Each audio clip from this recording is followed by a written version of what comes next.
So yeah, as correctly mentioned, we are into week 5. We are almost done with our 5 sessions, 3 more to go post this. We have done a good amount of work in the last 3 sessions by setting up the foundation of cloud practitioners, certification to introduction to AWS, talking about different services of AWS, covering that broadness and how exactly this service can help you day in, day out. And with that, I'm again back with session 5 for week 5th, where we'll be talking about more focusing on the DevOps stack with things like CloudFormation, DevOps on AWS, CloudWatch, and Cloud Trail. Again, I'll remind you guys, Cloud Practitioner is more, I would say, high-level certification is a beginner high-level certification that you are aware and you have a good sound knowledge of AWS. It does not need that you need to be hands-on, but as I mentioned in previous sessions also, in the next session, we will have more hands-on. I'm not going to share any sorts of presentation.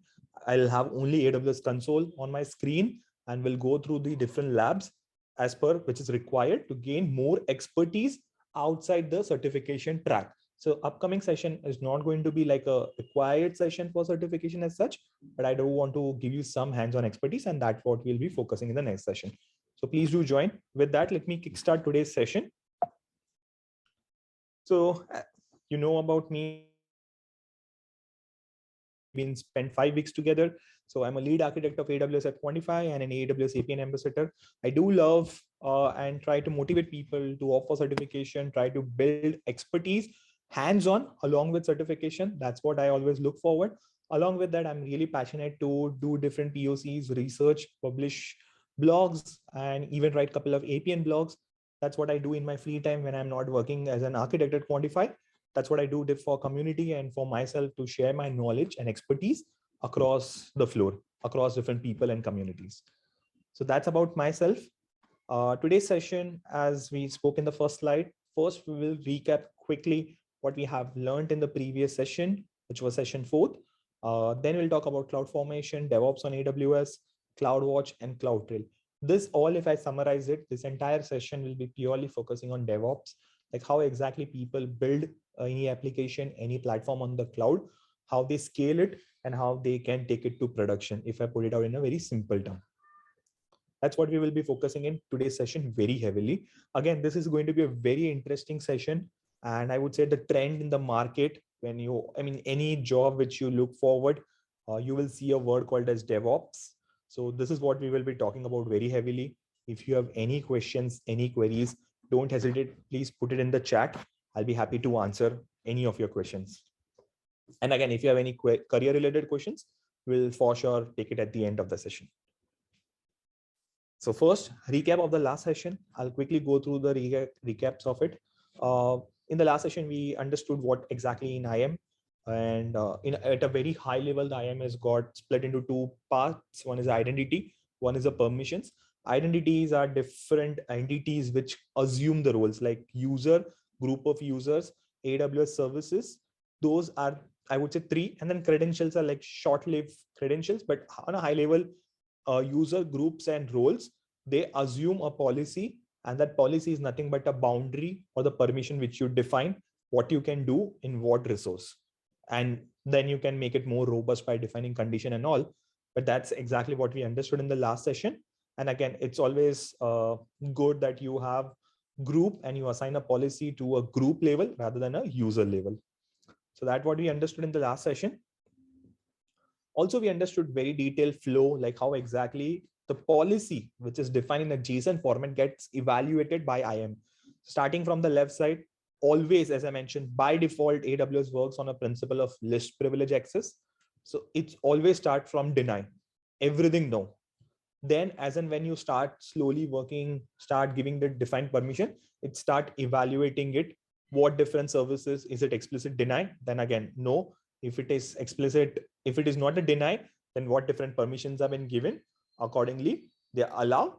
And if nothing is given, then deny. So always, as you can see, heavily dominated by deny.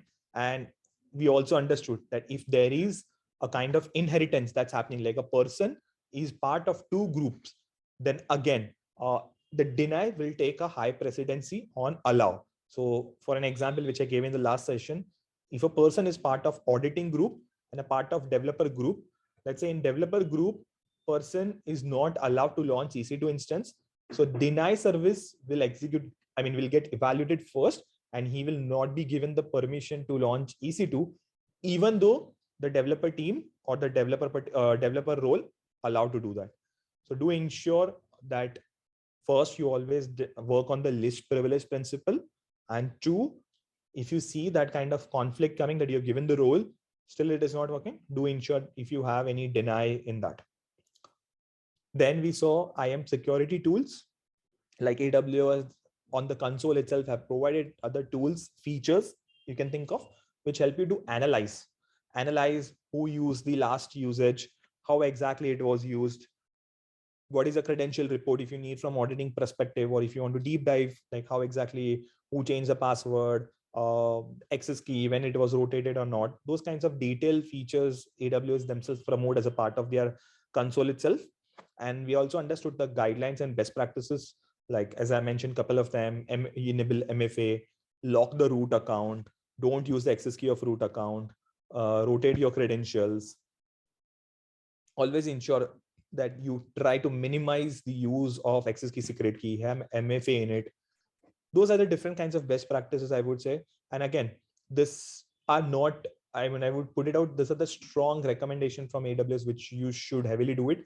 Again, there is no one who's going to force you or any kind of an error, but these are very strong recommendation, which you should follow it. Then we switch it to RDS on the database side of it. And then we understood what exactly is a database. We understood different kinds of offering AWS provide, like Amazon Aurora, MySQL, MariaDB, PostgreSQL, Oracle, SQL Server.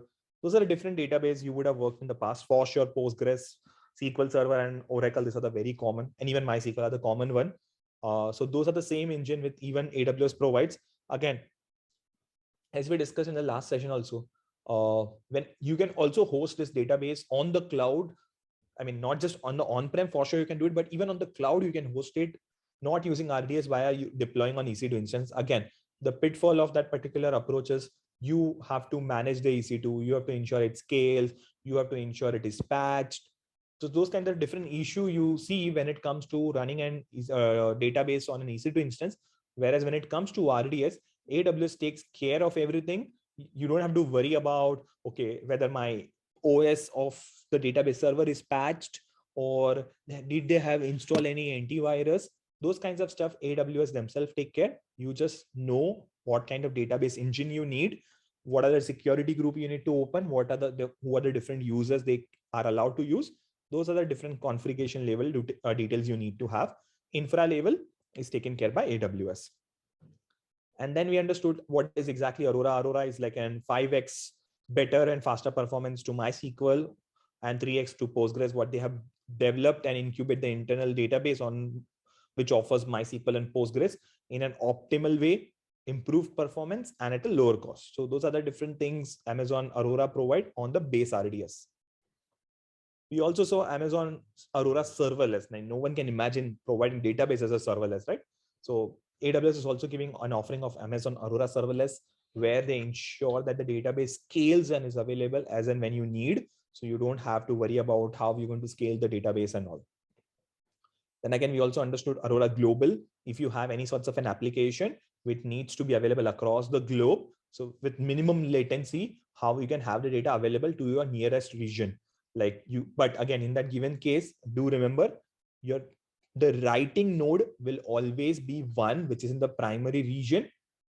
Okay. And the reading nodes can be all over the globe, right? To ensure that the latency is minimum. And again, that human tendency, which I talk about, that writing to a database can be a time consuming, but when it comes to reading, the reading should be on the fly.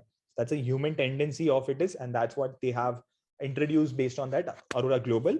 And also a bit of advice, when you're using global, do ensure that you don't fall into any sorts of regulatory problems and issues. If there are certain countries which do have the condition that data needs to be accessed and should be available within that country, so don't try to open up or spend global without understanding what kind of data you have stored in the database. Is it sensitive, or is it allowed to be accessed outside the country? So those are the couple of small things you will learn as you start working closely with industry experts. Then DynamoDB, we understood the difference between SQL, NoSQL, like anything which you can put it into a relational format. A fixed relational format is called like simple SQL in a very simple and layman term. If I put it out, NoSQL is something it can be put into relational, but not a defined structure. Each record can have more number of rows. It cannot be a fixed set, a row wise. So it's more a row wise. It's not fixed on a table level. So that's called as NoSQL or non-relational, where we see one example of AWS is DynamoDB, very widely used database due to its capability of providing latency, microsecond level latency, and highly scalable. Also, we understood that here you don't have to worry about things like managing the infrastructure or kind of patch. It's very straightforward. You just pin up the tables in it, define the schema, and that's it. Like schema in the sense like what will be your partition key and different indexes, and then it can take care. As well as you can also track if you have some auditing or other requirement with help of streaming, DynamoDB stream, you can also track which an operation or what row got updated, and you can even save that kind of stuff. Elastic cache, if you want to improve the performance of your application, you can have something in memory where that application, then that application can read from Elastic cache, which also not only reduce the burden on the database, improve the performance, but even give the faster, reduced latency. So faster application and reduced latency. Then we understood Redshift. Redshift is like, you can think of more of a petascale data warehouse, which is based on Postgres engine. AWS took the Postgres engine and optimized in a columnar fashion DB warehouse, columnar fashion warehouse. So it can scale and it can allow you to perform any analytical use case. Again, if you're storing some transactional system, let's say a student level data or student level table, Redshift doesn't make sense for such kinds of workload. For that, you should use Aurora or RDS. When it comes to any analytics like trends, charts, or those kinds of stuff, there Redshift makes much more sense. And again, Redshift uses something called as a massive parallel query execution, MPP, which is what help us to improve the performance. This is via which Redshift provides the best-in-class performance. Then we also understood Athena. We have also covered up the Athena in our storage S3 session. We again understood Athena, where it's like a serverless warehouse. It helps you to analyze the data analytically, which is stored on S3. And you can connect that warehouse to any sorts of BI reports, as well as BI reports, which can be Power BI or QuickSight, as well as you can also, with help of Lambda, you can run the federated query in Athena. That federated query can run across any services on AWS like RDS, DynamoDB, or DocumentDB. Even you can run the same kind of stuff on-prem. Like if you have any SQL Server on-prem, that also you can run it via this help of Lambda. And that entire concept is called as federated query standpoint. And again, the cost of Athena is very cost effective. It charges you $5 per terabyte of scan. So it's very cost effective, and you can again make it more cost effective by following more compressed data. Like you can use things like Parquet, as well as you can compress the data with ZZip. Those kinds of additional things you can do to compress the data and improve the performance and reduce the cost. Glue, then we understood it's more like a serverless ETL, which is available to process or transform the data before it gets loads into the warehouse or any S3. OpenSearch, we understood, is a successor of Elasticsearch. It helps you to enable the faster searching query. And again, it is a successor of Elasticsearch, and you can also have a visualization on top of it. And then we understood a couple of concepts about it. So that's what from the last session, what we had, I think a very exhaustive sessions what we had last time, understanding about IAM database and other analytical side of it. Today, we'll be talking about CloudFormation. Before that, if you have any questions, please put it in the chat. We will have a look as and when we go through it. So I'll start with the CloudFormation, which is the first topic for today's session. So first, let's understand what is CloudFormation, right? So CloudFormation, let's say if I ask you that, okay, hey, I have one EC2 instance, a server. You need to deploy such 10 different servers. Number of servers is 10. And each of the server, you need to install Python, Anaconda, and Chime ID. You will love to do it for the first time. You will love to do it for the second time. Let's say this is your job. You have to every day come to office and do this for Monday to Friday. That's what your job is. You will start hating your job for sure after a week. You will like, okay, I don't want to waste my time and bandwidth here. I'm not here just to launch the CloudFormation or just the automate, like put a server and install, set up manually. There you see the CloudFormation comes into the picture. CloudFormation, CloudFormation is what exactly it help you to reuse the resources. Let's say if you have written some resources, it help you to reuse if you have written it properly, as well as document your infrastructure. So it is also called as infrastructure as a code, IAC. So that means a documentation has been created of your infrastructure, which is a very revolutionary thing what CloudFormation has introduced. And again, if we talk about a bit in detail, all resources required by user and application can be deployed using templates. So we'll understand in upcoming slides what is template and all, but just do remember it's just like a file, but any resources what you need, whether you need a SageMaker for machine learning, whether you need an S3 bucket, or whether even you need an elastic IP address, everything almost you can automate via CloudFormation. All resources, you can reuse the template to replicate your infrastructure in multiple environments. The best part about CloudFormation is not only it helps you to automate and document the stuff, also if you want to take that same platform across different environments, which you will learn in upcoming slide. Let's say you would have heard something called as dev, UAT, and prod. Similarly, if you want to take that application across 3 different environments, there exactly you will need CloudFormation. So CloudFormation will help you to build and document an infrastructure. And if you properly follow the best practices, things like not hard coding the bucket, not hard coding the IAM roles, if you follow that properly, you can also use the CloudFormation across different region as well as different account. And as well as they have also given the approach. Let's say you want to make that CloudFormation reusable, but how you can do that, right? There should be some features or some functionality available. So those are the features are like parameters, mapping, condition, which can help you to make the templates more generic and you can leverage it as per your application. And it need not to be just within the application. It will also help you if you want to use it, let's say in some other project. If you have written it very well, those are like an asset which you can use in other projects also. Now let's continue what we understood on a bit high level about CloudFormation. As I mentioned, CloudFormation is more on the infrastructure as a code. It is one-click creation and deletion. So what is one-click? It's help you to single-click deployment. Like we will understand what is deployment and how exactly and why you should learn about it.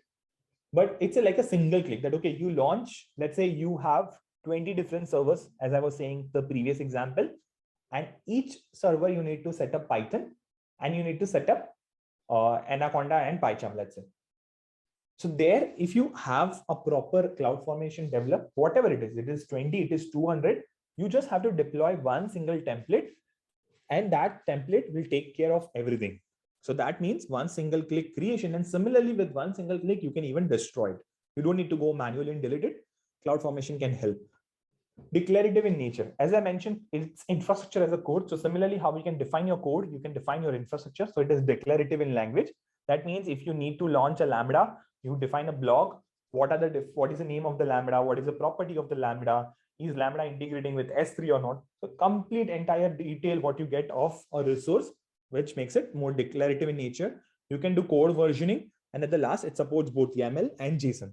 So again, we saw a good meme.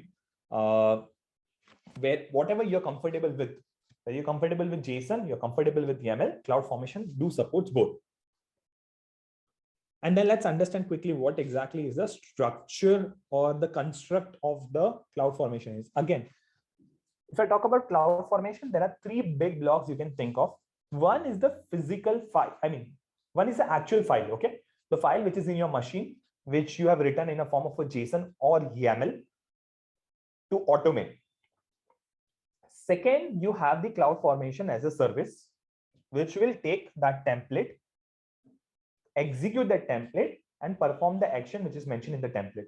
And then the last, which is on the right side, you can think of as a stag. Stag is more like a compiled version of the template. So whatever you have, right, a program, that program you put it into main memory, then it called as a process. Similarly, stag is when you take that template and put the template into CloudFormation. The outcome is called a stag, and stag, you can think of the collection of resources.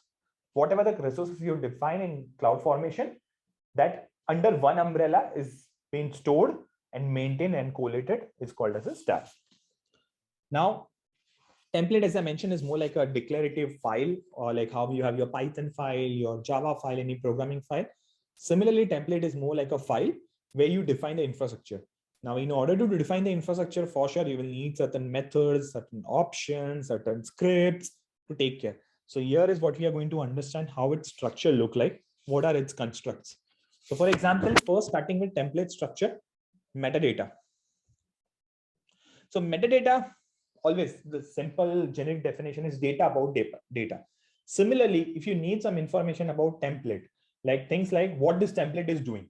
Now, someone, I mean, if you have, let's say, 5,000 of big, huge CloudFormation, again, that's not a best practice, but let's say land up, someone wrote in 2016.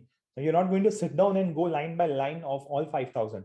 You would wish that, okay, someone would have given some description at the beginning, which tells what this CloudFormation does. So that is called as metadata and description. So metadata gives the information about the template. Like if you can see the template kind of stuff, right? The information about the template, and description provides what this going to be doing, this CloudFormation doing, like as simple as this CloudFormation will be launching a LAMP stack. So then people can easily understand, okay, yeah, all the resources will be with respect to the LAMP stack.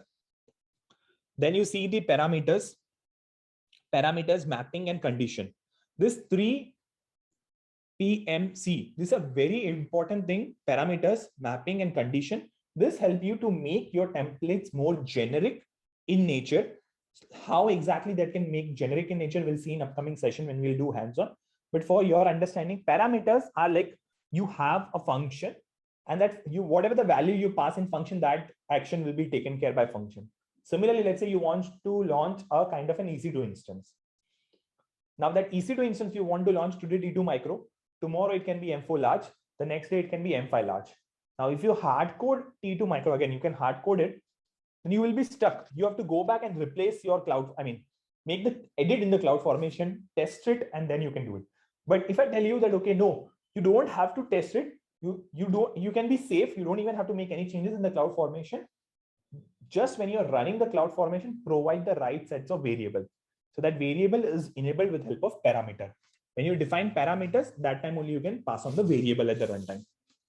Mapping is more like certain more, I would say, intelligent way of doing the stuff. Like if you talk about generally people, what they do is in the dev environment, or test environment, they try to launch a lower resources, like maybe let's say T2 micro or M4 large. When they go to production, they start doing M5 2x large, M5 4x large from a scale perspective, right? And the cost perspective. How we can write one CloudFormation which can handle both, right? That's not possible that you can have like, okay, we can do it by passing parameters. But if I tell you that, okay, based on given sets of parameters, you have to make more intelligent way of deciding given the state of the environment, that okay, even though user passes M4 large, given the state of the environment, you only allow T2 micro in a CloudFormation itself without using programming. There you will see this two attributes or two options. Mappings and conditions are very important. Mapping is more like a lookup table, which help you to identify the AMIs. Let's say if you want to get an AMI of Linux 2, or tomorrow, let's say some new version of Linux or OS, then mapping help you with help of that lookup table, for an example. The condition, as I mentioned, if you want to deploy a specific version of resources, then you can do it as a condition. The only, in this entire section of CloudFormation, the only and only mandatory thing which you need is the resources. If you don't provide anything, template version, description, parameters, or output, but still you need to have the parent tag as resources, and under parent tag, you need to have resources where you define whatever you want to do, Lambda or whatever you need. So that's again, very important. Again, do remember, resources is the only important section which you need in the CloudFormation. You don't need any other section. And the output is the whatever the resources has been deployed by CloudFormation, the value, maybe ARN, maybe the name of it, or some other stuff is get printed in the output. Now, this exactly the condition look like. As I was talking about, like in the production, you launch maybe, let's say, some other AMI or some other server type, and in test, you launch in a certain other server type. This is an example of mapping. Let's say one thing you need to remember is when you talk about AMI, Amazon Machine Image, that AMI is not universal. That AMI is heavily dependent on regional. So now what does that mean? If you even have like Amazon Linux 2 Linux 2 machine you want to spin up, here in the India side, you might get at 0.052. Similarly, on US side, it will be more, maybe let's say 0.0.6. For an example, I don't know the number on my head, but that's exactly what you can see the difference, right? So just do ensure that about that, how exactly the mapping can help. Then functions. So now, if you go about more other features, so functions are, I can say, intrinsic capability which is provided by CloudFormation to make things more beautiful and make it more generic. Where you have things like find and map, get attributes, get availability zones, import values, join, select, split, subtract, and transform. So let's say, for example, many times what we do is you get an ARN. When you get an ARN, you try to perform any operation on that particular string and extract the only logical name. So those kinds of also stuff you can do with help of join, select, split, and substring. And I think above one, we already discussed about it. The examples are already given here, which will help you to focus much more better in the CloudFormation. Again, when it comes to the stack, this is exact the stack which I was talking about. Then you have a rule, which is fine. This is a template, this is a CloudFormation services, and this is a stack. Nested stack is more like a parent-child, that you have one parent which just only work to orchestrate everything. It's orchestrate the entire child CloudFormation, and then later on it just move out of it. And that's what about what we have learned from the CloudFormation. Any questions here? I'll take a pause.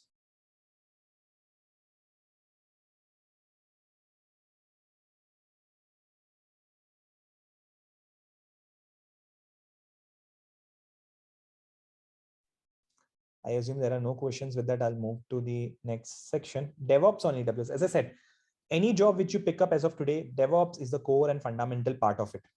Why? So let's understand. Before we move into the service, let's understand about that. So traditional way of doing the things is, you can see on the left side, the web programmers A, B, and C. They used to make the changes, and finally at the last, all the changes get merged into the code base without any proper orchestration. Now, when you talk about you're working in an agile project and someone is not uploading the code to your code repository, which can be anyone, do you feel is that the right practice? What do you think so?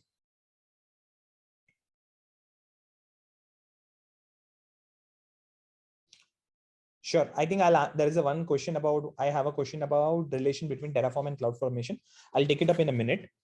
But before that,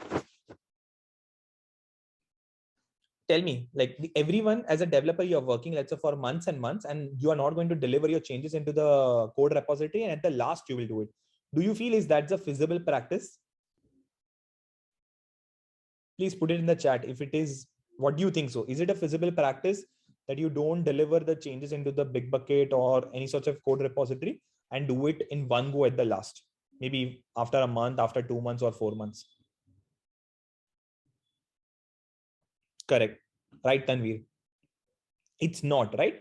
Because the problem that will come up is when you do such kinds of bad practices, you will face the issue when you merge the code, because you don't even know.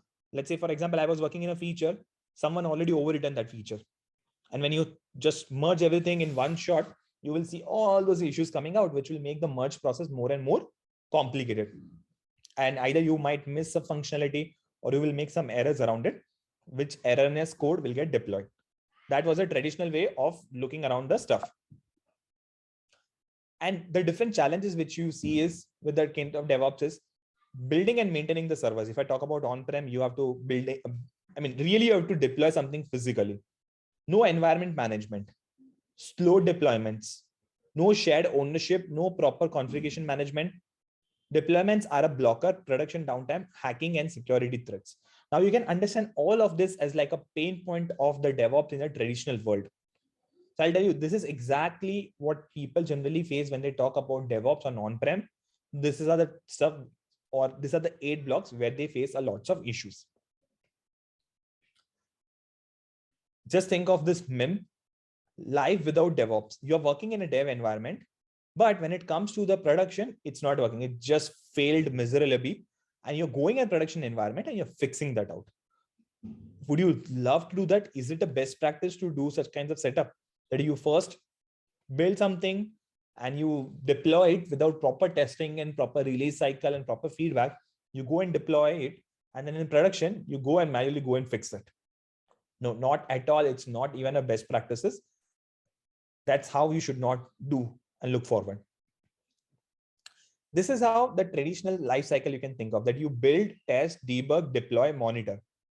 So this is how that generally the DevOps cycle will help, right? That you build the problem, you test the problem, find out any debug, fix it, deploy it, and monitor and audit and diagnose. So these are very important, right? In DevOps part, it's not a traditional way that you just build something, someone will test and someone will put it. You have to run the show end to end, where you're responsible to monitor. Just give me 1 minute.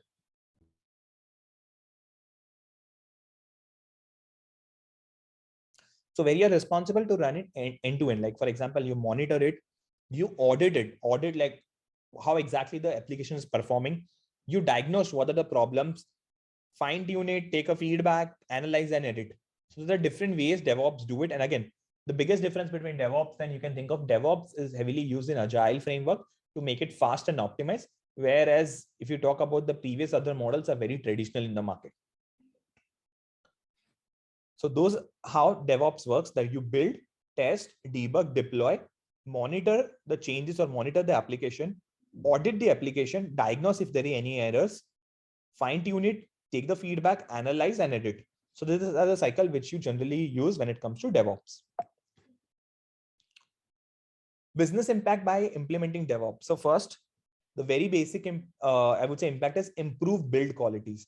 Build qualities is the code base which you deploy in production, it get improved. For sure, you have a CI/CD, you have proper testing, you have proper accountability. So it's going to improve the build quality. Accelerated application delivery through Agile. So as I said, if you have good people who are responsible for understanding the stack, it becomes very easy to accelerate your application delivery through the Agile framework. Next, improve application reliability. So reliability means the application is available and it is ready to serve in any given scenario. So that's called as reliability. Improve team collaboration, like the example which I gave. And that anything which you need to collaborate for it, collaborate not in terms of the external world, collaborate in terms of internally. Like someone needs to work on some AWS services, or someone from DevOps, they need to take care of it. Those are the different things what you can collaborate with those people in and out to bridge that gap, right? The gap which you're envisioning, you can bridge that gap. Another last is minimize impact of complexity on software development. So again, if you see the previous slide, the software development works very hand in hand with this particular framework. And that's why even software development practice, like the SDLC practice, also is making very much impact and giving you the impact to share your screen and take it forward from there.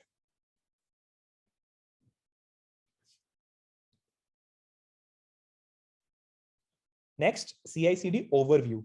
So the DevOps, as we talk about, right? In case of DevOps, the very important thing to understand is people knows about DevOps. It's like a philosophy. Everyone understand. It's more like a theoretical knowledge. Everyone do understand. I need to enable DevOps. DevOps is cool stuff. We are very DevOps oriented. We are very agile oriented. But no one really knows how to become a DevOps company, how to bring that culture of DevOps in the organization. So there exactly AWS simplifies it by providing services. Now, what are those services? There are different services which AWS provides in terms of building the DevOps practices and getting mature. That's what we will be focusing now. Again, as I mentioned, there is no demo required for this cloud practitioner, but all of this demo we will be doing in the next session. So first one is, when you talk about CI/CD, there are couple of important principles that comes up is continuous integration, continuous deployment. So if you remember in the previous slide, we understood that, okay, you can do the entire traditional way. You can build entire your software and you just push it in one go. And we understood that you can do that, but there are many drawbacks of that: communication, responsibility, overlapping. There are many issues that comes up. So there, DevOps erase those issues with principle called as continuous integration. Even if you make one small change in your application, just deliver it to Bitbucket, run the pipeline, build the application, test the application, and give a sign off. So continuously integrate at any moment of time when you feel you are ready. You should not have to wait on hourly basis or once in a day or twice in a day, or like I'll go in one shot. Whenever and however you're ready, do that. 2, continuous deployment.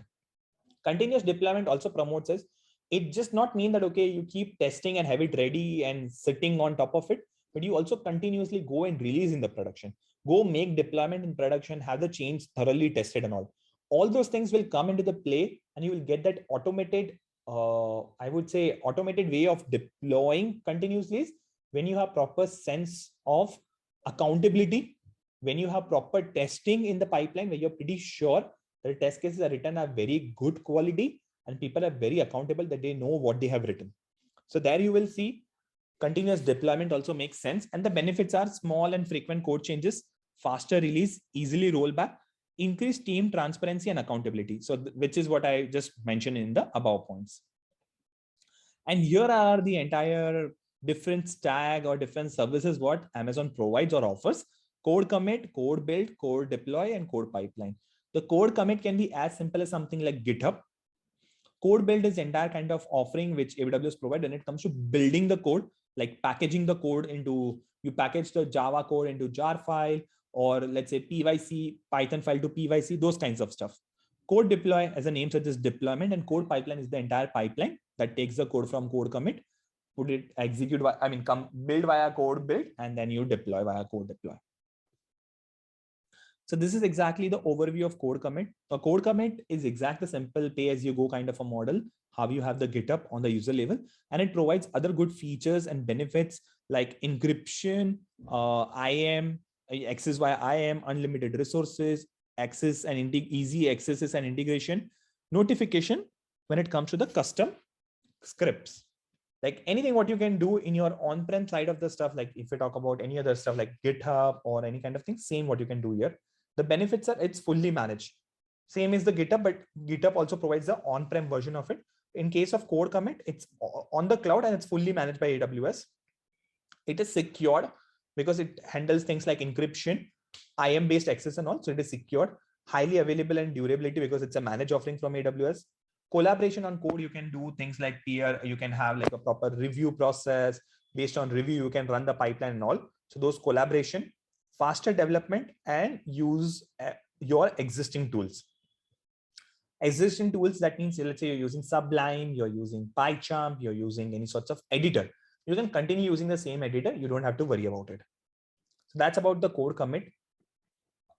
The code build overview is like a fully managed build service, an alternative to tool like Jenkins. Now, I'm not sure whether you guys know about Jenkins. Jenkins is more like an open source tool for CI/CD. Code build is a similar kind of a service, which is more used for a build perspective. It is similar to Jenkins, where it takes the code and build based on the environment configured. Now, again, code build is a serverless, secure, continuously scale, pay-as-you-go model. You can also have custom Docker images, and instruction are given in the abstract.yaml file. Don't worry, we'll go through all the abstract and all the files in the next session. But those are the beautiful benefits or overview you can think of the code build. Now, this is exactly the entire app spec or build spec file looks like, where you have different phases of the pipeline: install, pre-build, build, and you define the commands in it, like what you need to do in each of the stage. This is as simple what the build is. And again, this all things get documented and get saved or stored in your code repository. So even you can roll back and you can see what were the changes made and who made the changes. This is again the post build. Once the things are once the things are built and how you can take care of it, any sorts of artifacts, any sorts of cache. So that's what's about the code build. Now moving to the code deploy, right? Code deploy, as the name suggests, deployment. Code deployment. The code deploys it to ECA, automate the application deployment on EC2, Lambda, and ECS. So anything which you want to deploy in any of these three stuff, you can use code deploy. Code deploy provides different kinds of models like in-place replacement, blue-green, canary deployment. Those are the different way you can do the deployment via code deploy. And again, code deploy can also work on the on-prem side. It's not just limited to AWS. You can spin up something, install the agent, and it can also reach out to the on-prem side of the database. Secure, highly scalable, and fully managed. These are the common point you will see across all the three services: code commit, code build, and code deploy. This is the common word. The deployment instruction is given in app spec. How to build a file is given in build spec, but how to deploy is given in app spec. You can automatically roll back if it doesn't match given your condition of blue, green, or any other stuff. That all you can take care of it. Again, please keep a note, code deploy doesn't spin up any new resources. It is the resources which you specify get spin up behind the scene. So cost of code deploy does not provision any resources. It's similar to like what you talk about the CloudFormation.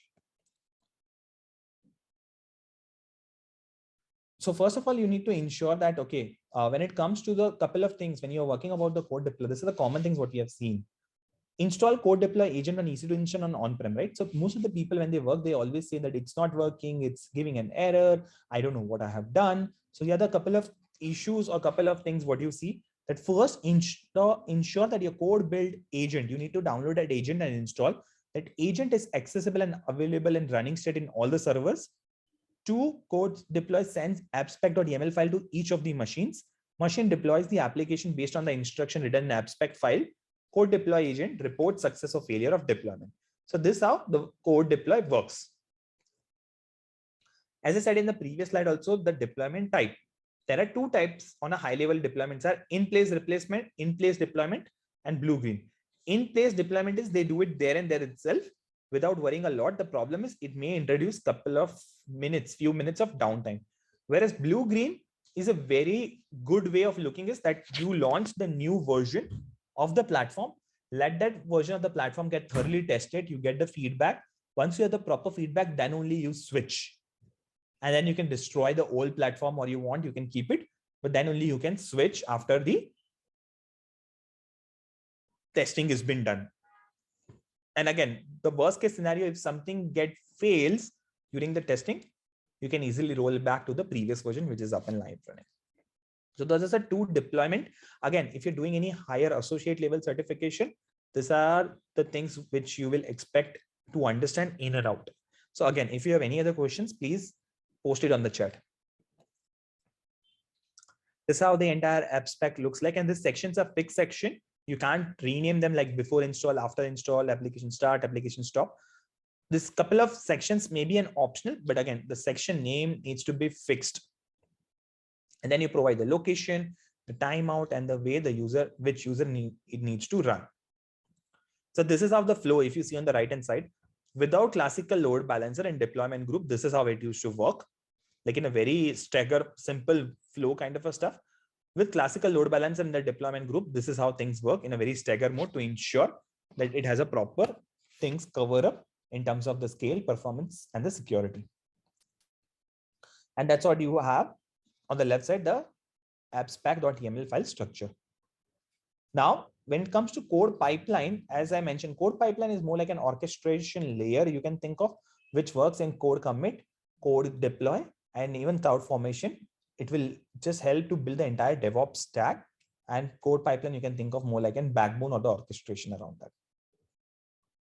Now, couple of quick overviews is orchestrate the entire CI/CD pipeline, visual workflow.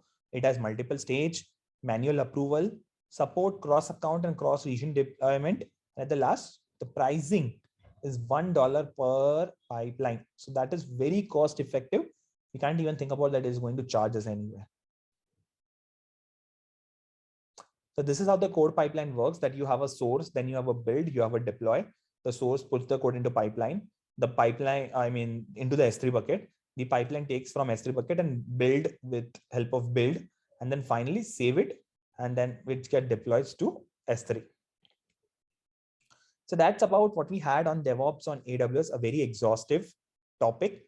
I would like to take a pause for 2 minutes. Do you have any questions? Please post in the chat.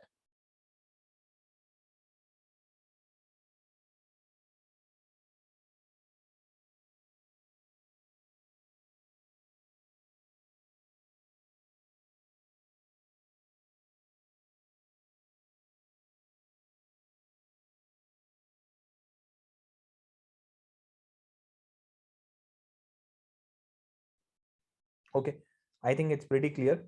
So with that, I'll move to the next one, which is CloudWatch. Again, CloudWatch is very important, I would say, a service which is more from terms of not just logging. I think when we always talk about CloudWatch, people think it will only give you the logging.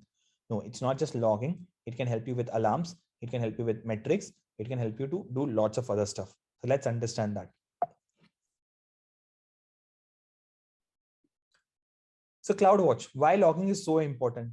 I have no idea what it does and who calls it, but from time to time, I see this log message. So there exactly you see the logging, right? People do enable logging. It's not that people doesn't enable it or there is no logging, but it is very important to understand what you need to log and how you need to log. What I mean by that is you cannot log your credential in the data. The database credentials or some secret credential in the logs, right? It can get into hands of anyone when someone is troubleshooting and all. So those kinds of things you need to take care. But again, why logging is important? So logging, the right answer is logging is important because it helps you to troubleshoot your application. If everything is fine unless things doesn't work, and when things doesn't work, you really need to get on your toes to identify what it is not working. So there, CloudWatch helps you a lot to get that detailed view and logs to identify why and what is not working. Like, as you can see, the quick overview, it's very essential of your application, and that those are the different logs, the screenshot you can see where the logs are. Again, there are different levels of log. You can see info, debug, error. It's very important that at the lower environment, you always enable the all because you're closely working and you need full understanding. But when it comes to production, you also have to be mindful that you don't keep accumulating the logs, because you need to ensure that the logs have been properly saved and it covers the meaningful things of it.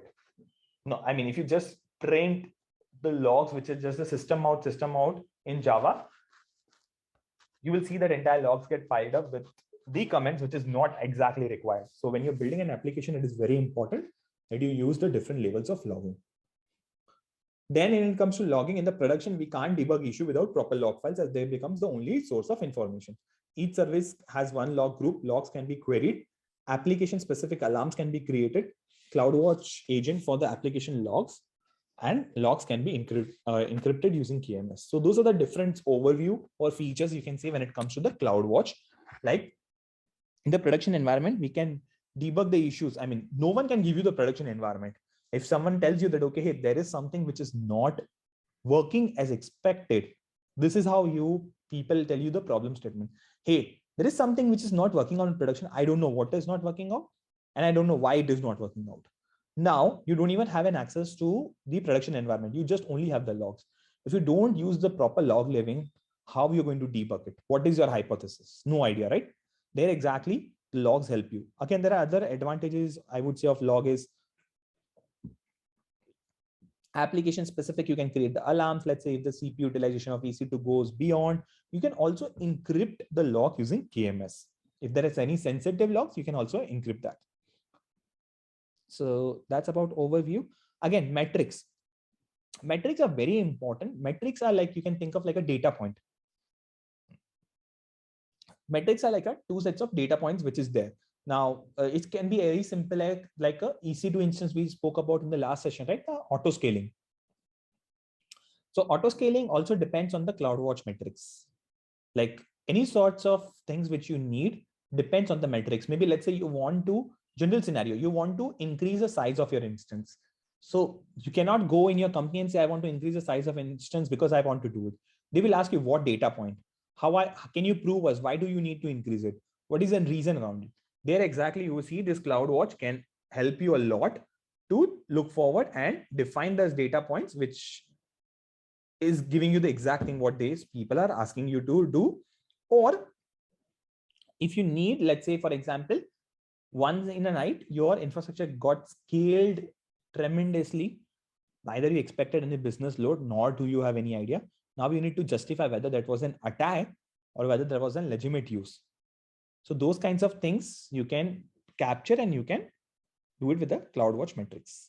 And again, the basic monitoring is every 5 minutes and it's every 1 minute. That means the logs which get covered will be, the metrics will be refreshed every 5 minutes based on the data got covered or data got introduced, and detailed monitoring will be 1 minute. Alarms is like your normal alarm. When you want to wake up early in the morning or anytime like 5 a.m., 5 p.m. or 6 a.m., you put an alarm. Similarly, when you want to do any action, maybe with Lambda or any other services, you put an alarm. So whenever the alarm condition is true, the CloudWatch invokes the Lambda function and perform the required action defined in the Lambda. So let's say I want to process a file. This file is uploaded by an X person at every 7 a.m. So now I need to read the file, but need to ensure whenever that file gets uploaded, I can't just randomly keep sitting around and watching, right? So there you will see different alarms where you define an alarm that, okay, every 5 minutes or let's say every 5 p.m. you wake up, you go log in, get the URL and perform the action. So those kinds of stuff you can do. The alarm state, the different alarm states are in alarm, insufficient data, okay. And actions, as I said, you can do any of the things. You can send it to SNS, you can do EC2 actions, or you can take auto scaling. This is how you can think of like how exactly CloudWatch alarm can be. Like you have a security group and then you have a CloudWatch alarm, SNS and Lambda. So let's say, for example, someone tried to open up a security port in an EC2 group, which is 000. Now you want to be sure that when someone does such kinds of action, it again leads to a security breach. You don't want to allow any security group which is open on 00. Whoever does it, let's say even an administrator does it. So there you can have such kinds of setup. When anyone make a change in the security group, you see a CloudWatch alarms get triggered, which sends a notification to SNS and SNS performs the action. So this can be another example of automation using CloudWatch alarm. Event bridge. Previously, there is also something called as CloudWatch rules, right? Like similarly, like how we have an alarm, similarly CloudWatch rules. That CloudWatch rules is now called as event bridge. Event bridge help you to track the rules, and AWS can act automatically when changes occur in AWS services, right? So it's the same definition or same thing what we learned in the Lambda slide. So that's very important about event bridge. So any event that gets generated, maybe some SaaS offering as a part of AWS or any on-prem, right, which is on the left side. When you see a requirement, you generally can think of an event bridge where it can take the event, define the custom rules for matching the events and perform the necessary action. So that's what we had from an event bridge perspective. And now the last one, what we have is around the Cloud Trail. So AWS Cloud Trail, you can see right now, generally people will ask me a question, what's the difference between CloudWatch and Cloud Trail? How exactly they both differ? Are they one and the same or are they different? Do remember it, CloudWatch is a broadly logging services. It helps you to log any activity. Whereas Cloud Trail is more to track or more from an auditing perspective. So if someone fires any API call or takes any action, there if you need to audit that what action was performed in last 24 hours, let's say for an example, by X person.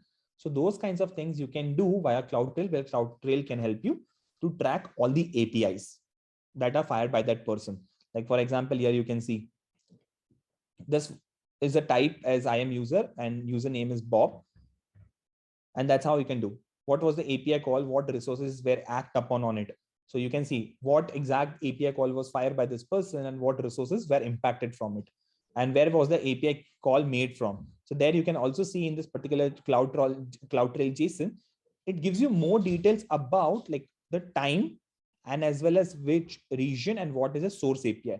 So it's not only tell you that this person made a change, but even give you the geographical location or locality of that particular user who did it by giving the source IP, AWS region, as well as the kind of the other details like the timing and all. This is how exactly the Cloud Trail overview is. That let's say Cloud Trail, it's again, you can enable it on the regional wise, but it's highly recommended that you enable the Cloud Trail across the regions where you're working on and sync that trail into one constant S3 bucket. Don't have the trail set up in all the buckets. It will create unnecessary overhead. So that's exactly what this picture is showing, that there is a Cloud Trail at account 1, account 2, account 3. First, you enable the Cloud Trail in all the accounts and sync that log into one S3 bucket, and you give the permission to that S3 bucket that it can interact with account 2 and account 3. So that way, at one central place, you get the dump of all the Cloud Trail logs. So if you have any auditing, anything's required, you can take care of that. So that's what we had from today's session, which we understood about a couple of things very quickly.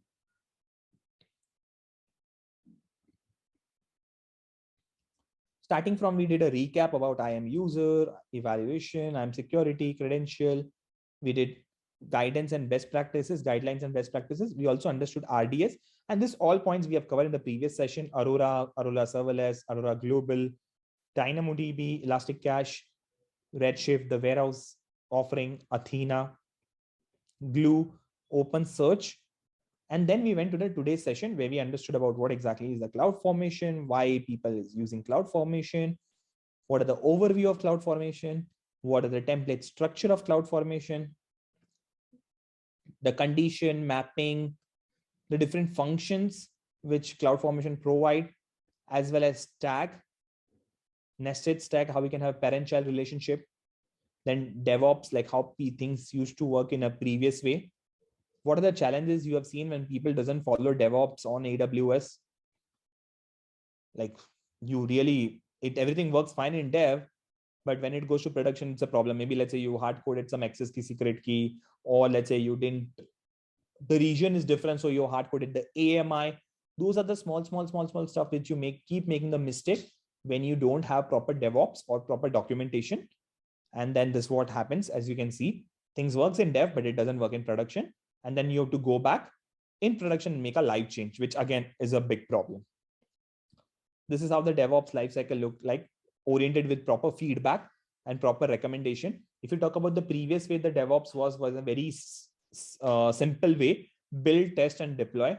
But now in this new DevOps entire timeline, it is also added a couple of more things of feedback, analyze feedback, like you monitor, you audit, you diagnose, and then those kinds of details have been added here. Then we understood how exactly the DevOps overview on business impact is, like improve the quality, make less error, improve the entire delivery through agile, improve the reliability, collaboration, and the last is impact, minimize the impact on the software development. CI/CD, we understood how exactly to implement the DevOps with CI/CD, the different tools like code commit, code build, code deploy, code pipeline. These are the different features and benefits of code commit. We understood code commit is a fully managed code build, is a fully managed build service. It is serverless. It helps you, it's secured. You don't have to worry about scaling the server. You can also use your own you can use a custom Docker image. And the instruction of how to build a pipeline is given in the build spec file. So this is a structure of build spec file where you have different phases: installed, which is more, you can think of like installing the basic packages. Pre-build is like a prerequisites, build operation, post-build, artifacts which got generated of the build process, and the cache, like any sorts of caching which you have done of libraries and all. Then we understood the code deploy, where it is after you do a build, you have the compiled package code ready, how you can deploy on EC2, a Lambda, or ECS. And where he understood that, okay, the entire instruction to code deploy is given from app spec file. Do remember, as the name such as build spec for build, app spec for code deploy. And code deploy doesn't provisional the resources. The code deploy is more in terms of how exactly they can take care of that particular stuff. It's like a cloud formation.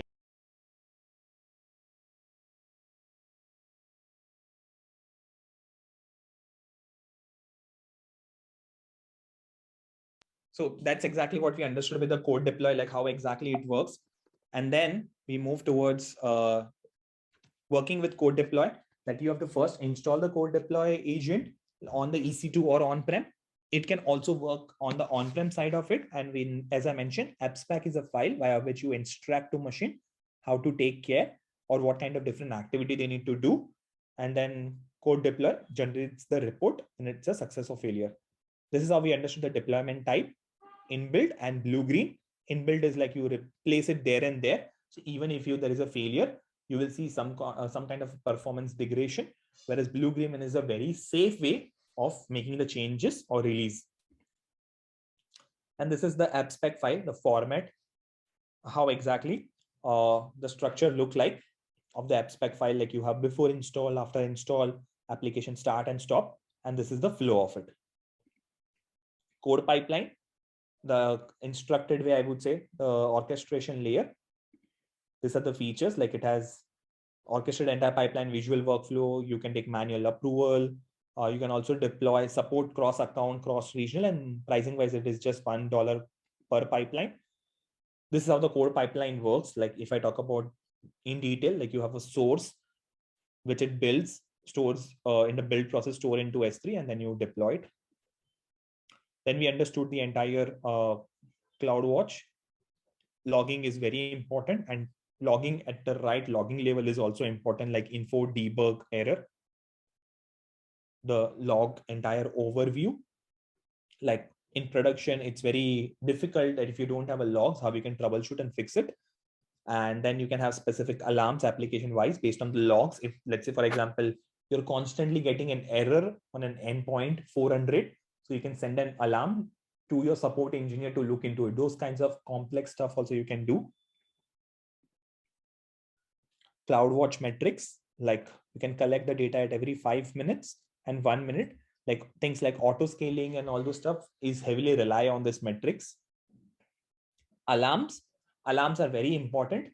Whenever there is a change in state for a given data point, you can have an alarm. Let's say if CPU utilization shoot about 50%, you can have an alarm generated to have people give a warning that your CPU utilization is going above 50%. This is one of the example. Again, you can use auto scaling and all, but for an example, that can be similar kind of stuff you can do.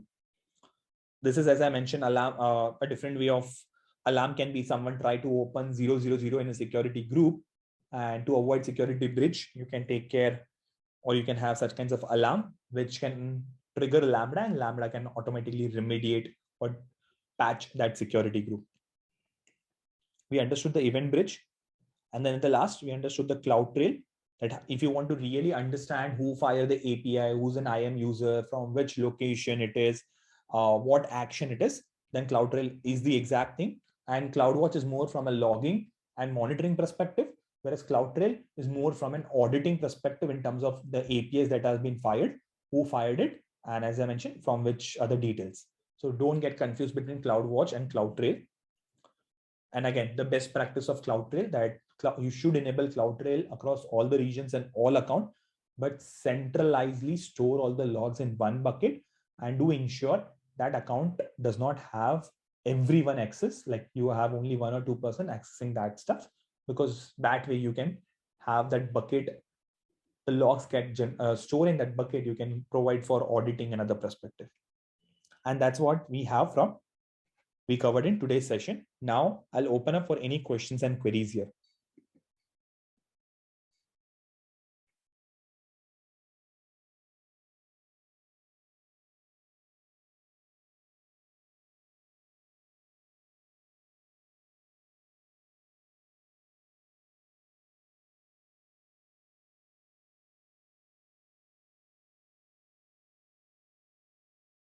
Okay, so the first question is regarding DevOps career plan. Can you elaborate a bit more, like what exactly are you referring to career plan? Like, I mean, are you looking out career plan, or do you need like advice how you should do it? Can you elaborate a bit more, please?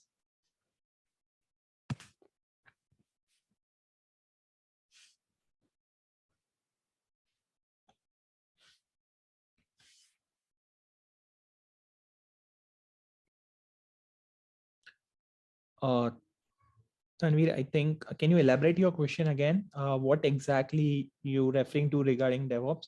Okay, what kind of extra tools you need to? Okay, right. Thanks for reminding. I think you asked this question in the last session also. So yeah, as I talk about in today's session, when I talk about the things like cloud formation, code pipeline, code build, code deploy. So these are the different services what you need to do. So I think for sure, once I share my slide with you, and then tomorrow in the next, the demo in the next session, please try to practice those services or offering given by AWS. Along with that, when it comes to the DevOps as the career, you need to have very good understanding of troubleshooting. Like troubleshooting is like, let's say if something is not working in production, it's like a burning firefighting war situation where you have to be very sure you understand foundationally how to troubleshoot and isolate. I start isolating and start isolating and solving a problem. So that troubleshooting is very important. Two, you understand a very good programming and automation language. Like I think someone has also asked about Terraform also, which I'll answer, but you have very sound knowledge of infrastructure as a code. Now, if you're very sure you want to work on AWS, you can learn CloudFormation. If you're not sure, you can use things like Terraform or any kinds of stuff, but have proper knowledge of infrastructure as a code. So proper automation, programming way, infrastructure as a code, then different CI/CD kinds of stuff, right? Like things like Jenkins is there, which is also very widely used as an open source CI/CD framework. The cloud native, and I would say last is around the GitLab, like the code versioning, right? What are the versioning? Why branches? How branches? Those are the things are also very important. The commands, like how to roll back a particular commit, how to, let's say, merge the pull request. And at the last, after all these things, you need to understand the deployment types. Like here I've given 2 deployment types, in place and blue green. Technically, there are multiple deployment types are there based on the your application which you're building. Like Canary, if you talk about, all at once, and those kinds of different things have been offered by Code Deploy. You try to understand fundamentally how exactly this things works, and then you try that fundamental knowledge and map it to AWS. That will help you a lot better to do it.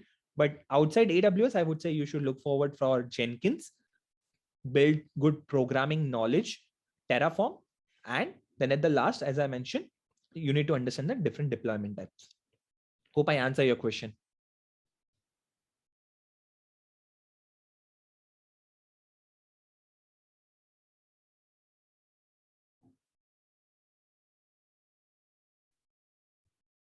Okay. I think there was one more question which was there at the beginning of the session when talking about the cloud formation is relation between Terraform and cloud formation. So, okay, first, when it comes to understanding the relation between the Terraform and the cloud formation, infrastructure as a code, which means that whatever the code you write, you store in whatever the infrastructure you want to spin up, you store in a form of a code. Both Terraform and cloud formation provides you that functionality. The things that cuts off is Terraform is more cloud agnostic. Let's say if you tomorrow wants to build an infrastructure for Google Cloud and leveraging Google Cloud Service, Terraform can work there also. If you want to take Azure, it can also work there. Where cloud formation is very native to AWS and it works within AWS. That's a one big difference you can think of. The second difference is if you're pretty sure that your application is built with a mindset for AWS, it is always good and recommended to use CloudFormation, because then you don't have to worry about, the best part of CloudFormation is easiness of defining everything. And with help of CDK, it is much more simplified. Like even if you come, let's say, from a programming language, like a hardcore programmer, and you don't know about the entire CloudFormation, still with help of like a cloud development toolkit like CDK and all, you can, with help of like things like Python, TypeScript, Node.js, you can write or code your infrastructure, which get behind the scene converted into CloudFormation and get deploys. So those are the beautiful things which AWS comes up if you really want to be in the AWS ecosystem. But if you have a broader thought process, then Terraform, what people always look forward. But again, personally, I've seen Terraform, you need to handle the host, you need to handle the state file. So sometimes it becomes a bit complicated. if your team is very new to the DevOps and all those Terraforms, they'll start overwriting on the state files and all. This kind of stuff I've seen very actively across different organizations in the industry. So that's why I always recommend, if you are pretty sure you're going to stay native or core to AWS, then always go for things like AWS CDK or CloudFormation. Hope I'm able to answer your question.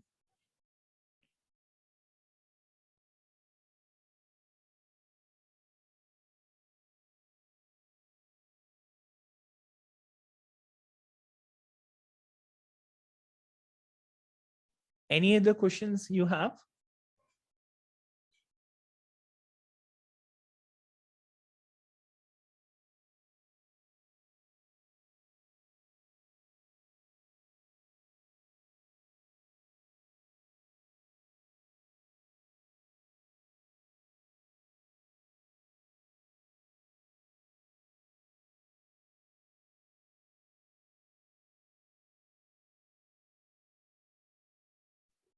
So yeah, I think last announcement, please go through the deck, which I will be sharing for this session also in the Slack, or it will be part of the same, I would say, GitHub repository. Please go through this, all the presentation.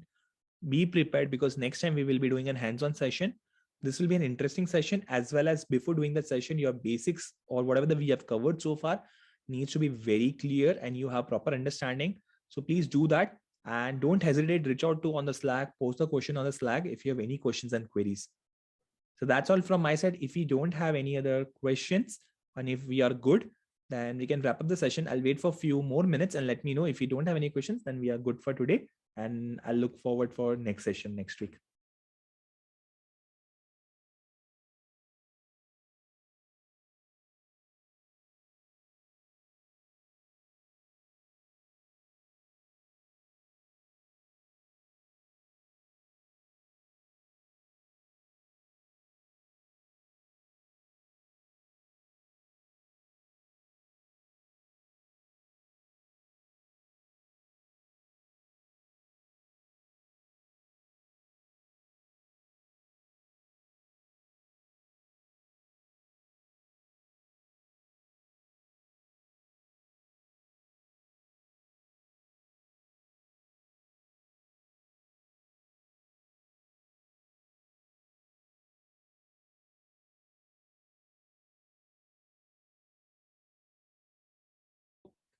Yeah, Tanvir, I think I answered your question around the tool stack. Like as I mentioned, like you can use, first of all, whatever the tool stacks provided by AWS in terms of code, the entire developer stack, what you have there, right? The code build, code commit, code deploy, code pipeline, cloud formation, CloudWatch, Cloud Trail. Those are the 7 services I would say you should get very detailed, thoroughly hands-on experience. Outside to that, if you need some additional tools, you should look forward like things like Jenkins, the entire how your GitLab or your code repository works, the branching, the entire way of merging a request, roll back a particular request, deployment types, third one. And the fourth is around the log monitoring, like how to play around the logs, troubleshoot and all. So the AWS services and this 4 things, if you do it, that will really help you to kickstart your career in DevOps.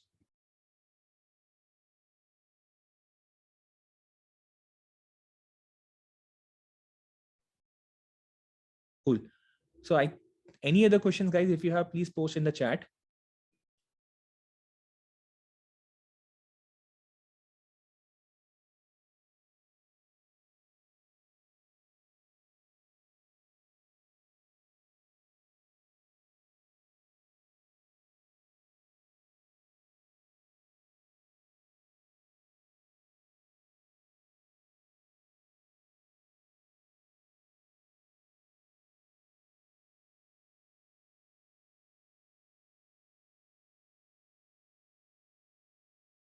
Cool. So I think that's all we have from today's session. Thank you so much for joining. I'm really looking forward for the next session and we'll see you next week. Thank you.